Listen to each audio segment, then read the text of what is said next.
안녕하세요. 건강 채널 시니어입니다. 지난 편에서 우리는 책이나 휴대폰을 볼 때 나는 눈물에 대해 배웠어요.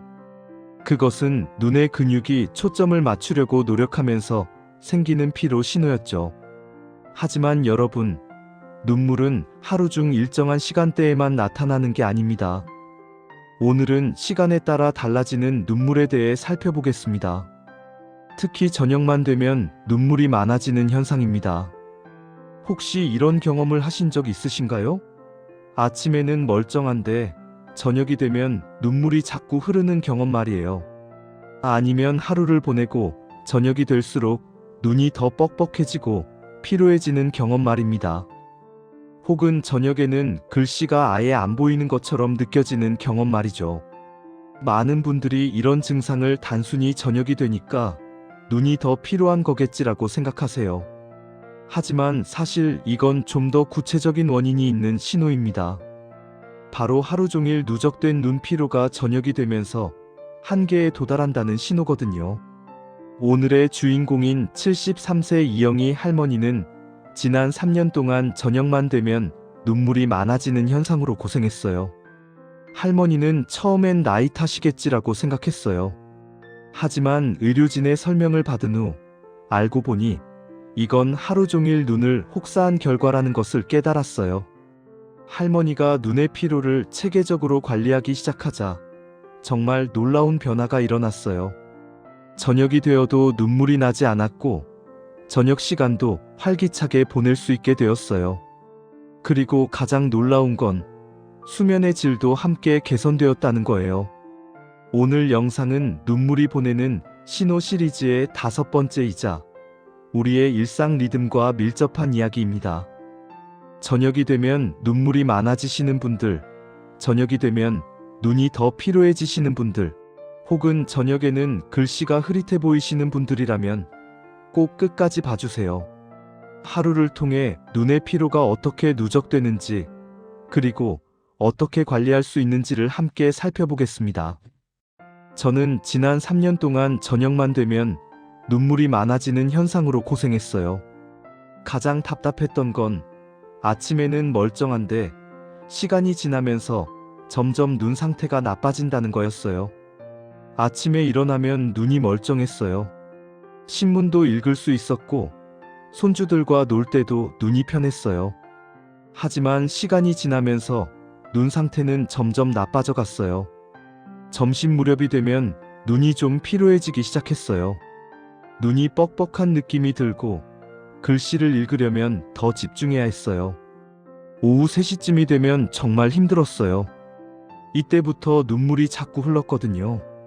손수건을 들고 눈을 닦으면서 시간을 보냈어요. 그리고 눈이 뻑뻑한 느낌은 더 심해졌어요. 저녁이 되면 정말 최악이었어요. 거의 눈을 뜰 수가 없었어요. 눈물이 계속 흘렀고 눈 주변이 뻣뻣했어요. 마치 모래주머니 안에 눈이 있는 것처럼요. 그리고 저녁 식사 시간이 되면 더 문제가 되었어요. 음식을 보려고 눈을 떠야 하는데 눈이 열리지 않는 것처럼 느껴졌거든요. 아내는 저를 보면서 "넌 왜 항상 저녁이 되면 눈물이 나?" 하고 물었어요. 제 하루를 상세히 설명해 보면 정말 뚜렷한 패턴이 있었어요. 오전 7시 일어나면서 저는 눈을 뜰 수 있었어요. 다행히 밤새 눈이 휴식을 취했거든요. 얼굴을 씻고 신문을 펼쳤어요. 신문이 선명하게 보였어요. 오전 9시 손주들이 놀러 왔어요. 저는 손주들과 함께 보드게임을 했어요. 이때까지는 눈이 괜찮았어요. 오전 11시 아내와 함께 시장을 다녀왔어요. 이때부터 눈이 조금 피로해지기 시작했어요. 장을 보면서 물품의 가격을 읽는 것이 조금 힘들었거든요. 정오 12시 점심 식사 시간이에요. 이때부터 눈의 피로가 본격화되었어요. 밥을 먹으면서도 눈이 뻑뻑했어요. 오후 2시 TV를 보고 있었어요. 드라마를 보려고 했는데 화면이 흐릿해 보였어요. 글씨막이 나타나는데 글씨가 선명하지 않았어요. 오후 4시 눈물이 본격적으로 나오기 시작했어요. 손수건을 자주 꺼내야 했어요. 이때부터는 휴대폰도 보기가 힘들었어요. 오후 6시 저녁 준비 시간이에요. 아내가 음식을 준비할 때 저는 옆에서 말을 걸었어요. 왜냐하면 눈을 사용하기가 너무 힘들었거든요. 오후 7시 저녁 식사 시간이에요. 이때가 가장 최악이었어요. 눈물이 계속 흘렀고 음식을 보는 것도 힘들었어요. 오후 8시 TV를 보고 있는데 화면이 거의 보이지 않았어요. 아내가 뭘 본다고 했는데 저는 누워있거나 눈을 감고 있었어요. 오후 10시 자기 전이 되었어요. 눈이 너무 피로해서 바로 누웠어요. 저는 이 문제를 해결하기 위해 안과에 갔어요. 의료진이 제 상황을 들은 후 매우 흥미로운 설명을 해주었어요. 의료진이 말씀했어요. 당신의 눈은 아침에는 휴식을 충분히 취했어요. 하지만 하루를 지내면서 점점 피로해지는 거죠. 그래서 저녁이 되면 눈의 피로가 최고조에 도달하는 거예요. 이것은 마치 일하고 있는 근육이 피로해지는 것과 같습니다. 아침에는 근육이 신선하지만 하루 종일 일을 하면 피로해지죠. 눈도 마찬가지입니다. 의료진이 더 구체적으로 설명했어요. 당신의 경우 아침부터 눈을 계속 사용했어요.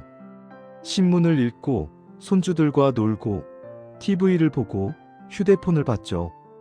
이 모든 활동이 눈의 피로를 쌓아갔어요. 그런데 당신은 하루 동안 눈을 충분히 쉬게 하지 않았어요. 계속 사용하기만 했죠. 그래서 저녁이 되면 눈의 피로가 한계에 도달해서 눈물이 나오고 눈이 뻑뻑해지는 거예요. 의료진이 눈 피로의 메커니즘을 설명해 주었어요.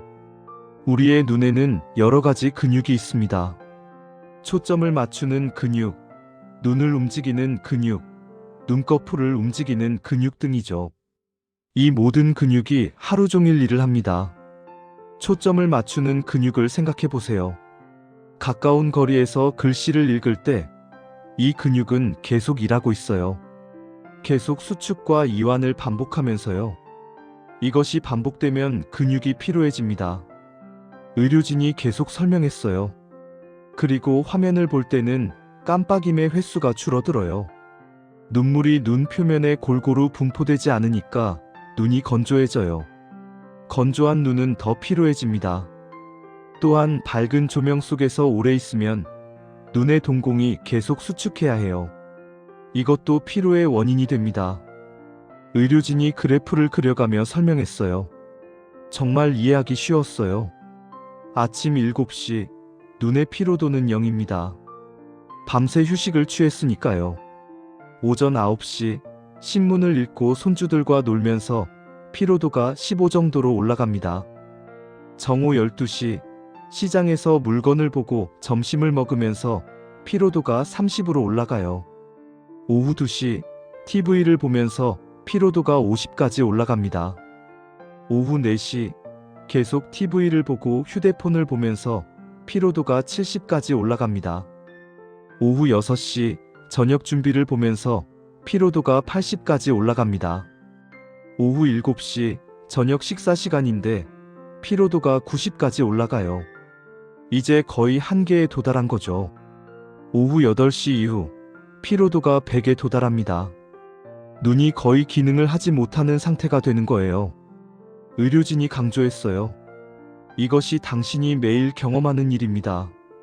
눈의 피로가 하루 동안 누적되다가 저녁이 되면 최고조에 도달하는 거죠. 의료진이 또 다른 중요한 문제를 지적했어요. 당신은 밤에 충분한 눈의 휴식을 취하지 못하고 있어요. 왜냐하면 저녁에 눈이 너무 피로해서 밤에 제대로 회복하지 못하기 때문입니다. 생각해보세요. 저녁 8시부터 10시까지 눈이 거의 기능을 못했잖아요. TV도 못 보고 휴대폰도 못 봤죠. 그래서 눈이 아예 닫혀 있었어요. 하지만 이것은 진정한 휴식이 아닙니다. 눈이 폐쇄되어 있을 뿐 근육의 피로는 풀리지 않았거든요. 왜냐하면 당신은 계속 눈물을 흘리고 있었으니까요. 눈물을 흘린다는 것은 눈의 근육이 계속 신호를 보내고 있다는 뜻이거든요. 그래서 다음날 아침에도 눈의 피로가 완전히 풀리지 않은 상태로 하루를 시작하게 되는 거예요. 그리고 다시 피로가 쌓여서 저녁이 되면 같은 현상이 반복되는 거죠. 의료진이 중요한 전략을 제시했어요. 당신은 눈의 피로를 하루 중에 분산시켜야 해요. 저녁에 몰려서 터지지 않도록요. 가장 중요한 것은 20, 20, 20 규칙을 철저히 따르는 거예요. 20분마다 20초 동안 20m 이상의 먼 곳을 봐요. 이것을 하루 종일 여러 번 해야 합니다. 의료진이 구체적인 시간표를 만들어 주었어요. 아침 8시 신문을 읽은 후 20분마다 창문으로 멀리 봐요. 오전 10시 손주들과 놀 때도 중간중간 먼 곳을 봐요. 정오 점심 식사 후 20분 정도 외출해요. 최소한 바깥에서 햇빛을 받으면서 먼 곳을 봐요. 오후 2시 TV 시청 시간을 줄이거나 TV를 볼 때도 20분마다 눈을 쉬어요. 오후 4시 20분 정도 산책해요. 이것이 가장 중요한 시간입니다. 오후 6시 저녁 준비 시간이지만 잠깐 밖으로 나가서 신선한 공기를 마셔요. 오후 8시 이후 휴대폰이나 TV를 보지 마세요. 대신 라디오를 듣거나 아내와 대화해요. 저는 의료진의 조언을 따르기 시작했어요. 가장 먼저 한 일은 시간표를 만드는 거였어요. 언제 눈을 쉬어야 하는지 정확히 표기했어요. 그리고 20분마다 멀리 보는 연습을 시작했어요. 처음엔 어색했어요. 신문을 읽다가 갑자기 멀리를 본다는 게요. 하지만 의료진의 설명을 생각하면서 계속했어요. 정오에는 밖으로 나가려고 노력했어요. 아내와 함께 15분 정도 산책을 했어요. 최대한 멀리 보려고 노력했어요. 하늘을 보고 먼 건물을 보고 산을 봤어요. 오후 4시 산책도 빼먹지 않았어요. 이것이 가장 중요한 시간이라고 해서요. 저는 공원에 가서 30분을 산책했어요. 저녁 식사 후로는 휴대폰과 TV를 보지 않았어요. 대신 아내와 대화했어요. 아내가 하루 있었던 일을 말해주고 저도 말했어요. 일주일이 지났을 때 변화를 느꼈어요. 저녁이 되어도 눈물이 덜 흘렀거든요. 완전히 없어진 건 아니지만 확실히 개선되었어요. 그리고 가장 놀라운 건 밤에 더 푹 쉬게 되었다는 거였어요. 왜냐하면 저녁에 눈이 피로하지 않으니까 눈이 편하게 감겨졌거든요. 2주일이 지났을 때 정말 눈에 띄는 개선이 있었어요. 저녁이 되어도 거의 눈물이 나지 않았어요. 처음으로 저녁 식사를 편하게 할 수 있었어요. 음식을 멀쩡하게 볼 수 있었거든요. 그리고 저녁에도 TV를 조금 볼 수 있게 되었어요. 물론 밤 10시까지는 보지 않았어요. 하지만 저녁 8시 정도까지는 TV를 봐도 눈이 편했어요. 손주들도 변화를 알아챘어요. 더 이상 저녁이 되면 할머니가 눈을 못 뜬다고 말하지 않았거든요. 아내도 정말 기뻐했어요. 당신, 요즘 저녁에 눈물이 안 나네. 뭐 했어? 라고 물었어요. 한개월이 지났을 때 눈의 상태가 완전히 안정화되었어요. 아침부터 저녁까지 눈이 편했어요. 저녁에 눈물이 나지 않았거든요. 이전에는 저녁만 되면 눈물이 흘렀는데 이제는 하루 종일 편했어요. 그리고 가장 좋은 건 수면의 질이 향상되었다는 거였어요. 눈이 피로하지 않으니까 밤에 더 푹 쉬게 되었거든요. 아침에도 더 상큼하게 일어날 수 있었어요. 안과에 다시 가서 검사를 받았을 때 의료진이 정말 좋아졌습니다. 눈의 피로가 많이 개선되었네요 라고 말씀해 주셨어요. 의료진이 추가로 말씀했어요. 당신은 아주 중요한 것을 배웠어요. 눈의 피로는 하루 중에 분산시켜야 한다는 거죠. 이것을 계속 실천하면 눈 건강을 유지할 수 있을 거예요. 3개월이 지났을 때 저는 완전히 새로운 사람처럼 느껴졌어요. 하루를 지내면서 눈의 피로가 누적되지 않았어요. 아침처럼 저녁도 눈이 편했어요. 신문도 저녁에 읽을 수 있게 되었어요. 이전에는 저녁에는 신문을 읽을 수 없었는데요. 손주들과도 저녁에 더 오래 놀아줄 수 있게 되었어요. 저녁에 눈이 편하니까요. 그리고 가장 좋은 건 전체적인 건강 상태가 좋아졌다는 거였어요. 눈이 편하니까 기분도 좋았거든요. 밤도 더 잘 자니까 아침도 더 상큼했어요. 이 경험을 통해 저는 정말 중요한 것들을 배웠어요. 첫 번째는 눈의 피로는 순간적으로 생기는 게 아니라 하루 종일 누적된다는 거였어요. 그래서 저녁에 터지는 거죠. 두 번째는 눈을 주기적으로 쉬게 해야 한다는 거였어요.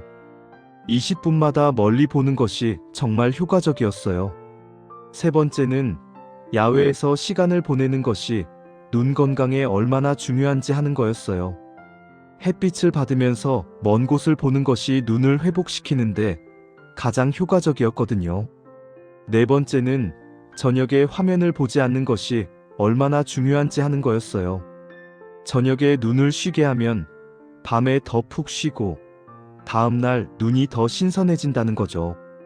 다섯 번째는 눈 건강이 전체적인 건강에 얼마나 영향을 미치는지 하는 거였어요.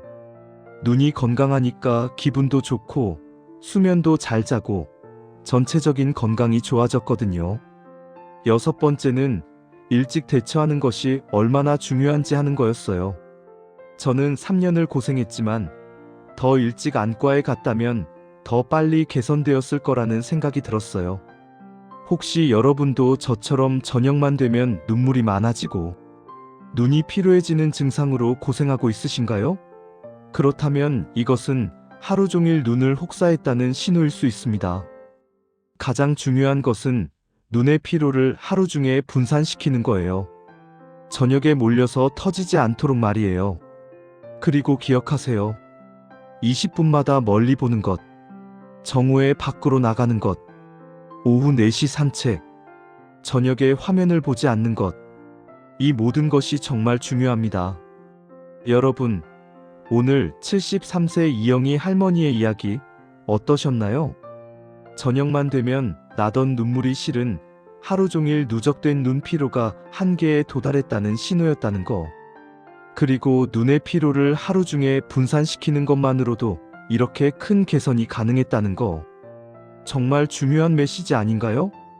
가장 중요한 메시지는 이거예요. 눈의 피로는 누적됩니다. 그래서 저녁에만 터지지 않도록 하루 중에 주기적으로 쉬게 해야 합니다.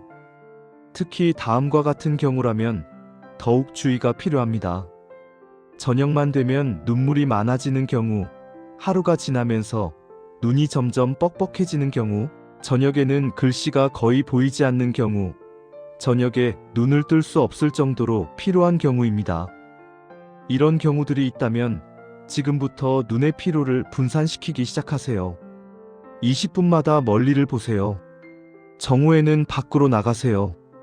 오후 4시에는 산책하세요. 저녁에는 화면을 보지 마세요. 이 간단한 방법들이 당신의 눈 건강을 지켜낼 수 있습니다. 오늘도 건강하시길 바랍니다.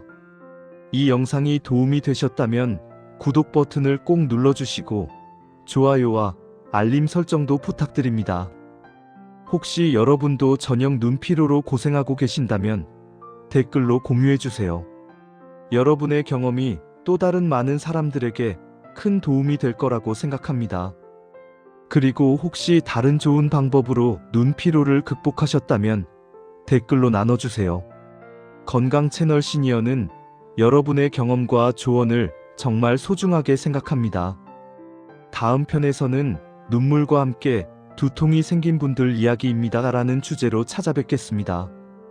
눈 피로가 두통으로 발전하는 경우와 이를 어떻게 극복할 수 있는지를 함께 살펴보겠습니다. 정말 중요한 주제이니까 꼭 놓치지 마세요. 눈 건강과 함께 두통 관리도 정말 중요하거든요. 그때까지 건강하시고 눈을 잘 관리해 보세요.